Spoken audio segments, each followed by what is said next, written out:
Welcome to Voiceover Movies That Move Us. I'm your host, Heather Bigley, and I talk to people about the movies that made a mark, that led to cinematic epiphanies. And it's not always the movie you'd expect. Today, our movie is Song of the Sea, a 2014 film from the Irish production company Cartoon Saloon. It's part of a trilogy that includes Secret of Kells and Wolfwalkers. Song of the Sea is about siblings, a young boy Ben and his little sister Saoirse, who have lost their mother. She's what the Irish call a selkie, meaning she can shapeshift between a seal and a human form. After giving birth to Saoirse, she died or maybe disappeared, and the movie is about Ben and Saoirse forming a closer relationship as they realize who their mother was and what they need to do to help Saoirse survive. It turns out she's a selkie too. They meet all kinds of mythical creatures on their adventure and heal the grief that they've been managing. My guests today are the Rev Dani Lee from St. Mary's Episcopal in Provo and her best friend Oana Stan, who called us from Romania. Juana is a best practice consultant and former project manager with a background in communication, public relations, and content creation. She holds a master's degree in comparative literature and has spent years writing about culture, fashion, and the arts. We're going to talk about all kinds of spoilers in this conversation, so if that's a concern, go watch the movie and then come back. Stick around after the discussion for more movie recommendations.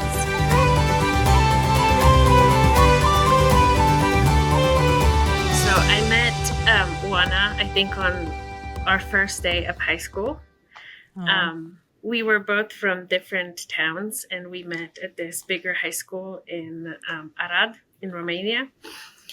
And Juana has been the single most influential person in my whole life. She is an amazing human, but she is also extremely attuned to the beauty in the world, and she sees things in a way that I don't see, but I love hearing about it. So one of Juana's great passions is movies, and she's influenced the movies that I watch, and she's always the person that I want to talk to about movies because Nice. She always sees something different in it than I do, and she can explain it, and then we can have like a great conversation about it. Not at all pressuring.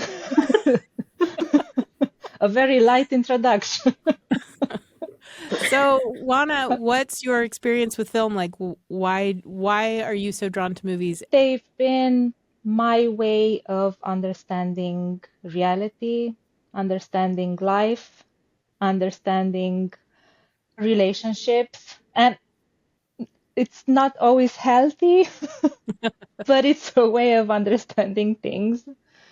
So yeah, my earliest memories are somehow linked to movies, to weird movies like Twin Peaks, to wonderful movies, very colorful and imaginative, like The Wizard of Oz, for example. That's actually how we first connected as people, Dani and me, because our common ground was Brad Pitt and his movies. And she had a crazy notebook with all sorts of collages with pictures from his movies and pictures with him. And I was like, oh my God, I've never met a person that's that passionate about Brad Pitt. We need to be friends. That's awesome. So, Dani, tell us about Brad Pitt. Yeah, and I'm trying to remember what was the first movie of his that I've seen. It must have been Legends of the Fall or something like that. Yes, probably that one. Yeah. And it was just awesome. Eternal love, and I had a notebook.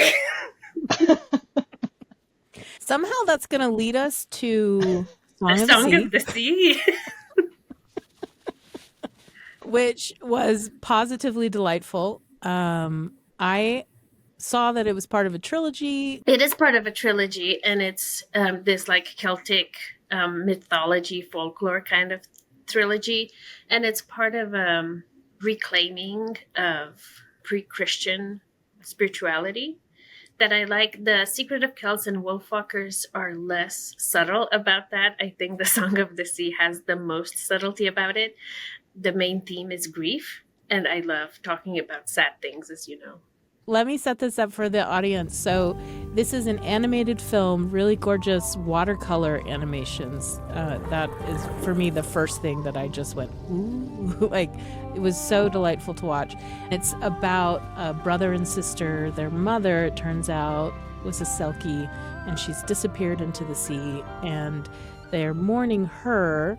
At the same time, it becomes obvious that the little sister is a selkie, and so they have to do what they can to get her reconnected to her seal coat, which is part of Irish folklore.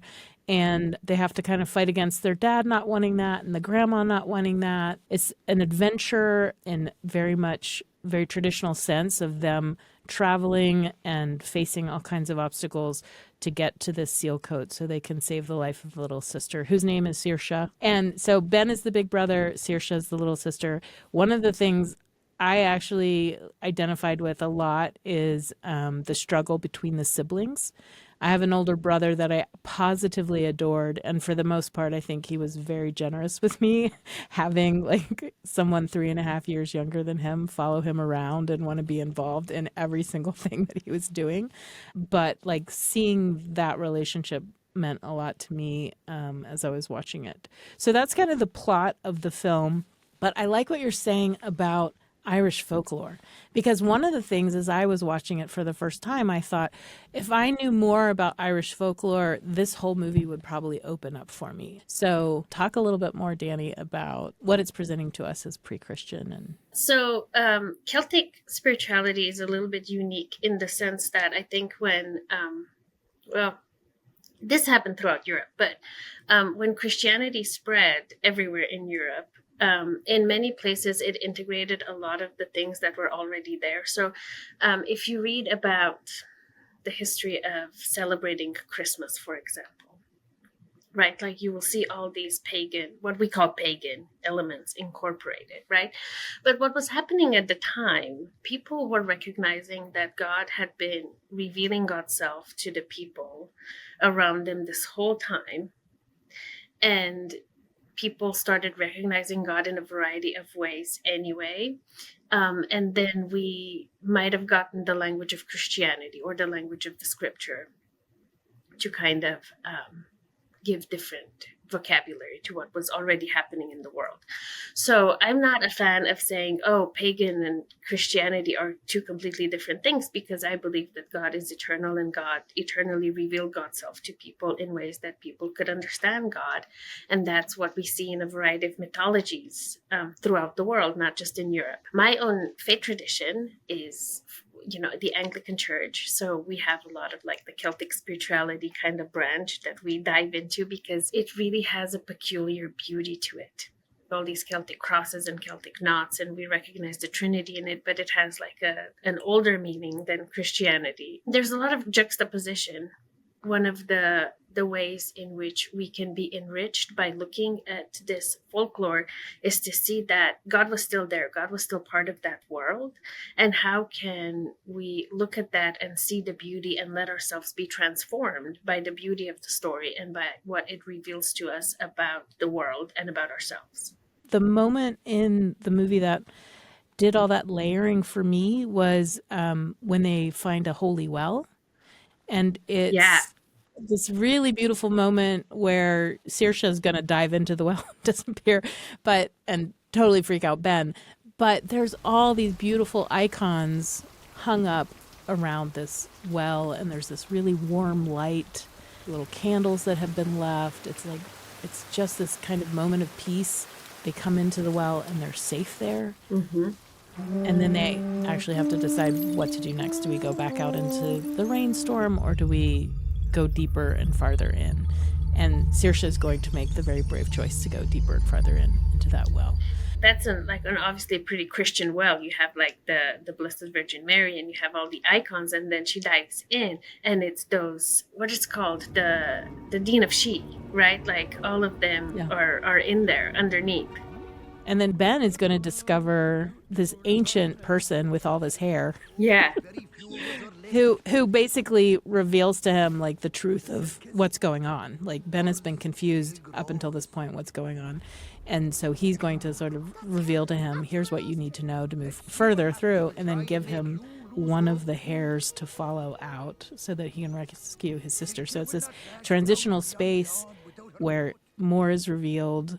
But you're right, like it's that person represents a much more ancient tradition than Christianity, which was there present at the top of the well. One of the first things that made me think about this connection between pagan and Christian was how the setting, the rural setting was presented compared to the urban setting where their grandma was living and where she took them. And the rural was very fluid and it had a lot of spirals in its composition, while the urban space was very strict lines and a lot of Christian imagery. The granny's house was filled with, I think, in all the rooms, she had like an icon or a crucifix or something like that. I didn't felt it like Christianity is bad and paganism is good and pure and so on. It's just that Christianity is more of a structured approach to belief, and it's necessary in order to understand the full message.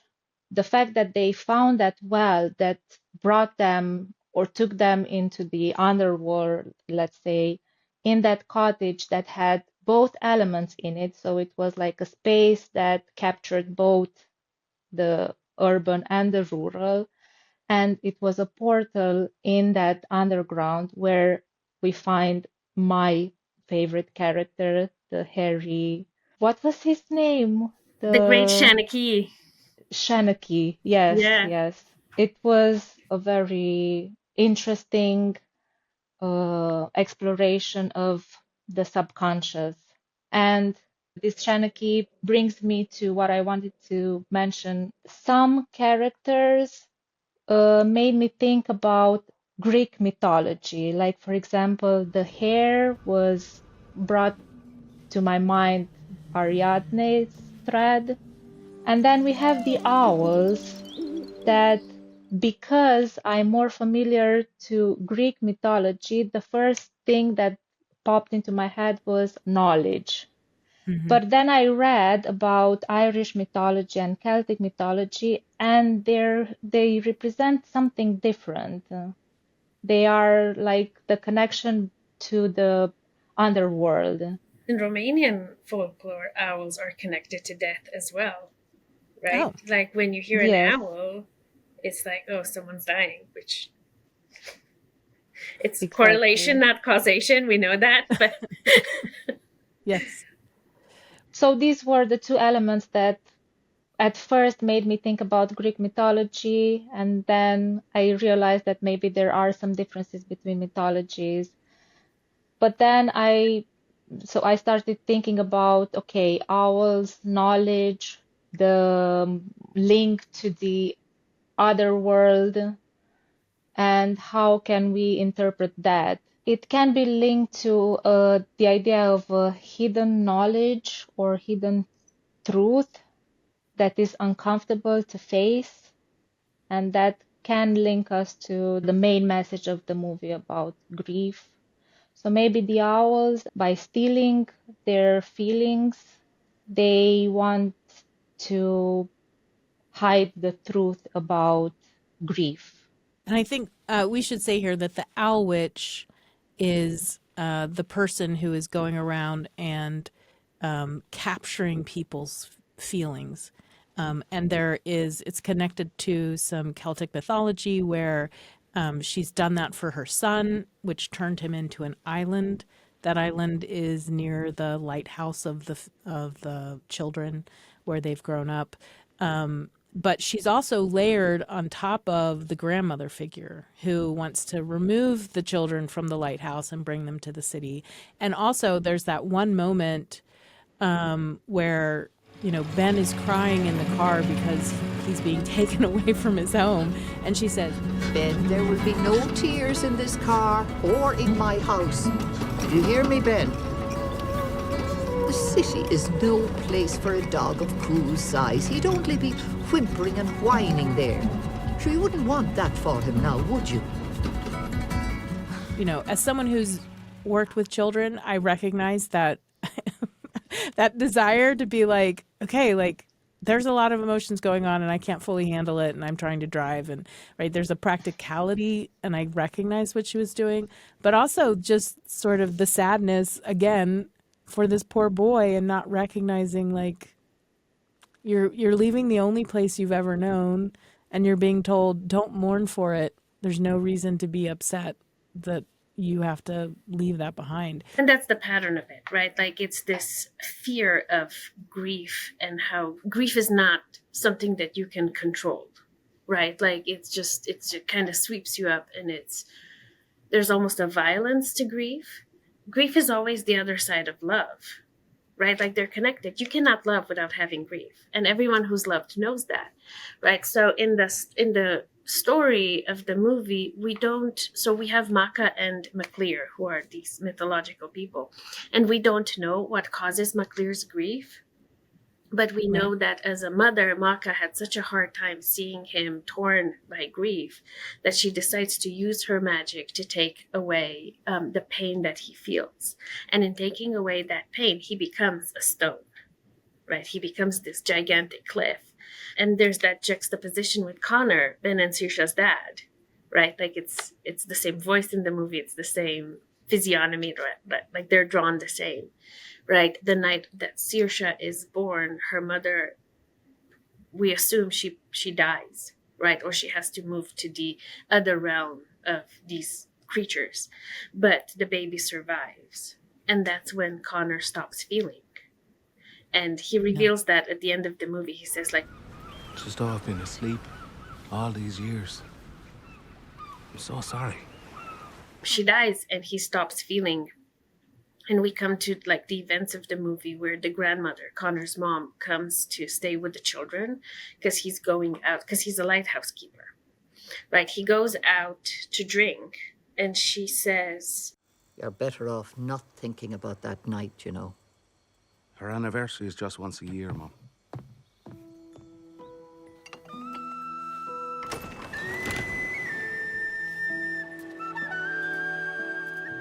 right, like this motherly desire to take away his suffering. And he says, well, it's just one night. Her anniversary just comes once a year, right? So he goes and he drinks, but he's just alone at a table, unmoving. You know, you see him in the pub, like he's not moving. He's like MacLear's rock almost, right? And he comes back.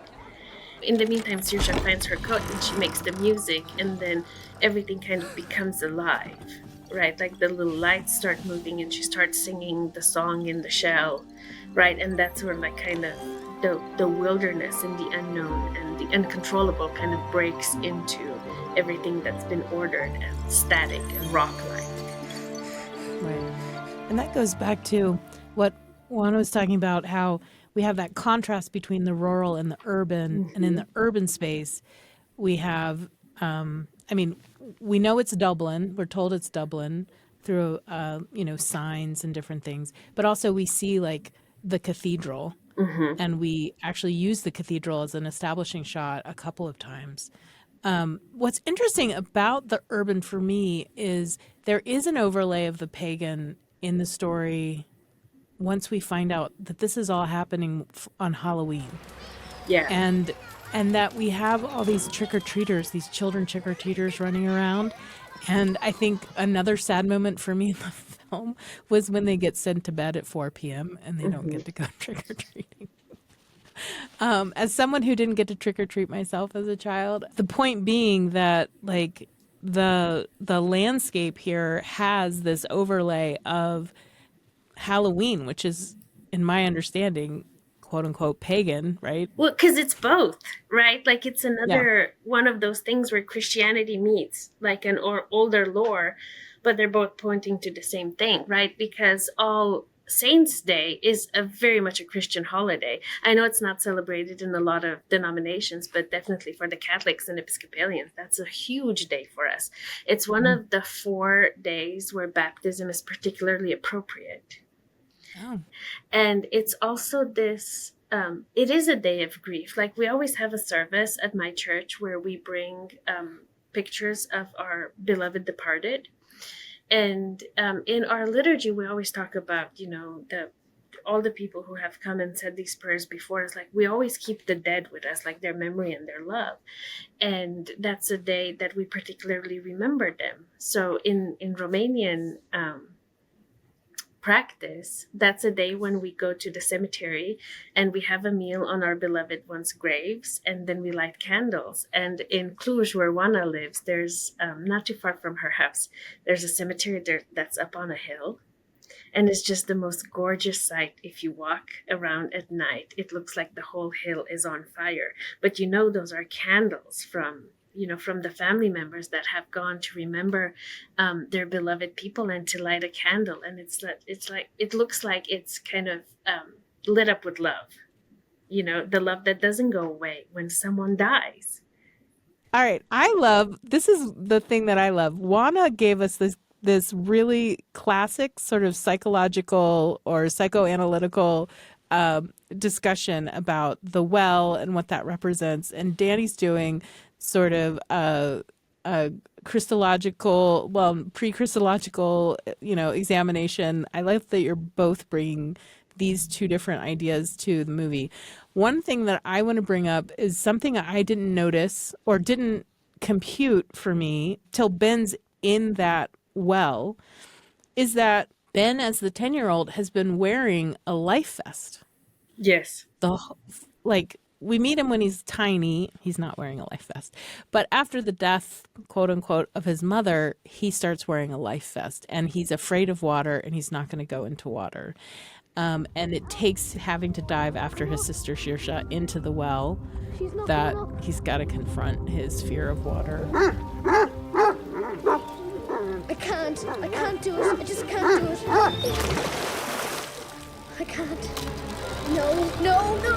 Ah! And he continues to confront it through the movie. But, what was interesting to me was that addition of the life vest and what that says about that character. And I kind of want to talk about that, you guys. And I kind of want a psychoanalytic reading as well as a religious reading. So who wants to jump in here? Yeah, well, it's interesting because water is very often linked to the idea of death. So it makes sense that Ben is afraid of water because he's afraid of death, because death is the loss of love for him. But then it's really beautiful that at a symbolical level, and in this movie as well, water can be seen as life giver, because the mother goes into the water to give birth to Saoirse. And even that cloth that she's wearing, the selkie coat. Exactly. At least in my head, it resembles a placenta. So it's like something that's very protective, but it needs water to fully function and reveal the beauty and all its potential. So what Ben is realizing throughout his journey is that water has positive side as well, and the magical side, and it is a life giver as much as it is linked to death. Yeah. His realization through the film is that, oh, no, this is a place where I can connect to my mother. And to his sister, because that through water and through his sister's magic abilities, he learns to love her truly. Well, in all religion, I think, most religion, water is such a big element, right? Like in mainline Christianity, where we see that God created everything out of nothing, that nothing is usually kind of like a water. And the waters of baptism are like such a huge symbol, right? Like, so water is this life-giving element that God has chosen for us, and it's also the element that keeps us alive, right? Like we need water to drink.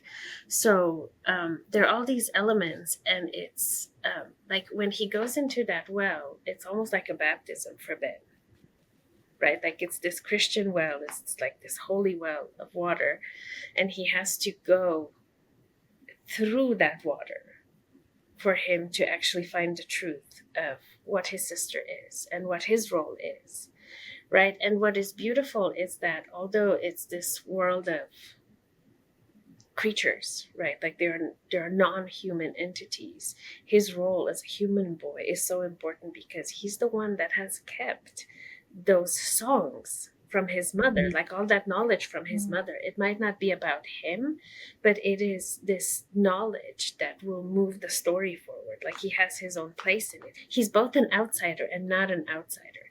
And that's what I love, because throughout the scriptures, we find all these roles of outsiders that have such an important role to the insiders' work, right? Like we have the Apostle Paul, who is a Roman citizen. He's a persecutor of Christians, right? He's a Jewish person. And then he comes to see his own role as being the one to move the story of Christ forward, although he was persecuting them, right? It speaks of this radical inclusivity that even outsiders have such a strong role in the story. And it's through that water, right? Like it's he has to go through the water for him to step into that role. And I thought the movie is about grief and how we grieve. And one of the beautiful ways that Ben connects to his mother is through those songs and through sort of realizing my mother told me about you kinds of people. Yeah. Like, she told me about you fairies. She told me about this. I know about you. And just that transmission of knowledge and culture and lore. At the beginning of the movie, it just seems like, oh, this is just a tender lullaby that she's sharing with her son. Will you try it with me, Ben? Okay.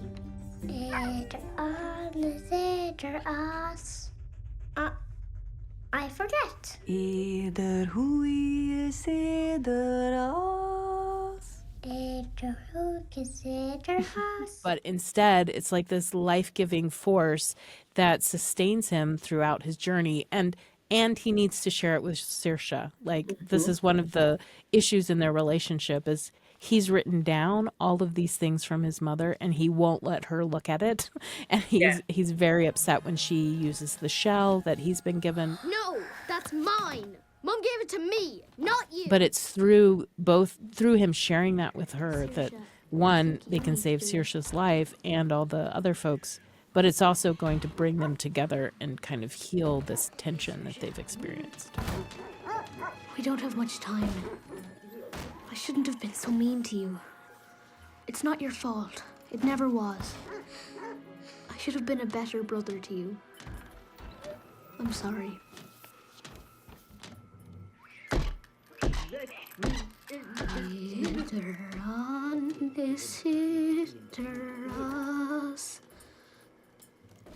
Either who is either has.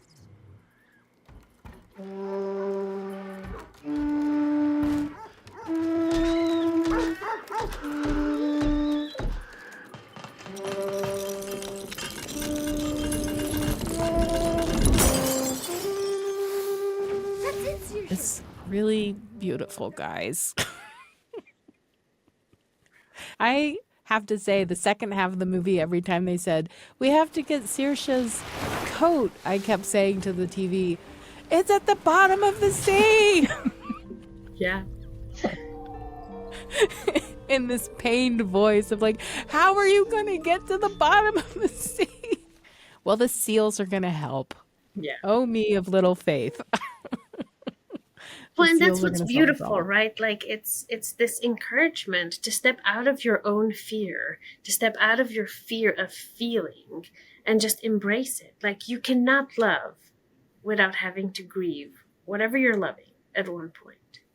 And Yeah. that doesn't mean that you need to make your love smaller. It just means that you have to be okay with it hurting at one point and just embracing that hurt. Yeah. Yeah. And I'm glad that I feel like socially, psychologically, we're opening up to that in a way that, at least in American society, we're very tightly closed about feelings and the best way to honor the people who've died in your life is to be happy. I feel like that got said a lot for a while. Yeah. But now just saying it's okay to experience the ebb and flow of grief, and it's Well, okay I don't know to. about y'all, but I already wrote my funeral. Oh, nice. And I put the saddest songs in there because I want everyone to weep. I went through a period of that I think I went to my first funeral when I was maybe 16 or 17 years old, and I was like, oh, I better get ready for this. And so I I love had the way like you all think. I had all these rock songs picked out. I'm like, this is going to make them, Same. I know how the mood is going to be. Excellent. There are a lot of layers to this movie that maybe you can just overlook because you think it's a movie for kids, but it's not.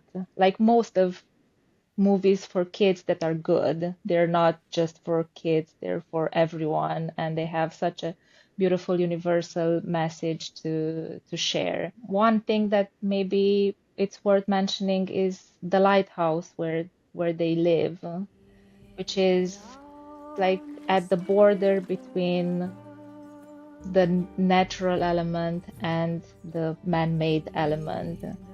And it's the perfect place for this family to live because that's what they are. They symbolize this link between these two worlds, the magical, the mythical world, and the real world, let's call it. I think one of the things that, by the end of the film, I felt really sad about, you mentioned Danny, the father, saying, I haven't felt anything for so long. I've been sort of like a stone. Yet here he is surrounded by the place where she actually is living. And if he could have just sort of changed his perspective, maybe, on what had happened, the water around him could have been giving him just these constant reminders, and that could have become joyous and not just a testament to his loneliness. Yeah, and like this is another thing that Juana and I will not stop talking about, but this reminds me of how Nick Cave talks about grief, right? Nick Cave lost two sons, but when he lost his first son, there's a book that he wrote. It's kind of like an interview. It's called Faith, Hope, and Carnage, and he explores this quite a bit in there, and in how he talks about how when you are in deep grief, you kind of have two choices. One is to decide to be closed off because you never want to encounter this type of suffering again, and then you close yourself and you harden yourself to the world, and you think that's fine because you're safe. And then the other way is to open yourself up more, to start connecting to other people that have experienced something similar, to he calls it, to embrace becoming part of this club that no one wants to be part of, right? And he talks about how his relationship with his wife has deepened because they've walked through this grief together. Instead of closing themselves off from the other, they've decided to walk it together. And how he's connected with so many other people who have experienced something like that. There's even an interview between him and the former Archbishop of Canterbury, who both of them have lost a child, and they talk about it. And it's really such a beautiful conversation.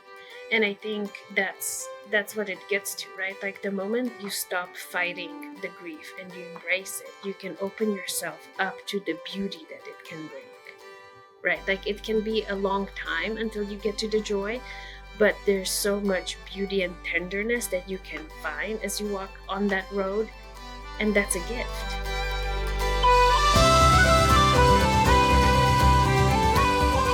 Thanks to Juana and Dani for joining me.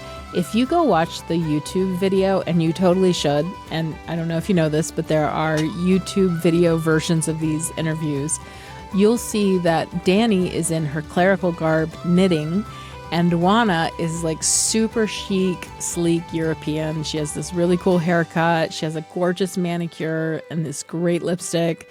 You'd think, what do these two have in common? Well, Brad Pitt, obviously. But I have to say, watching them giggle together was really good for my soul.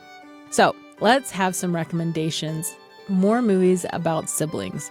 So if you're interested in more content that's appropriate for children, that shows a family and siblings under duress, well, I have to recommend the first and original 2001 Spy Kids. It's directed by Roberto Rodriguez, and he filmed it in his Austin studios. And this film is like cool and funny and even a little glamorous. I actually still quote Antonio Banderas like every day in my life from this film.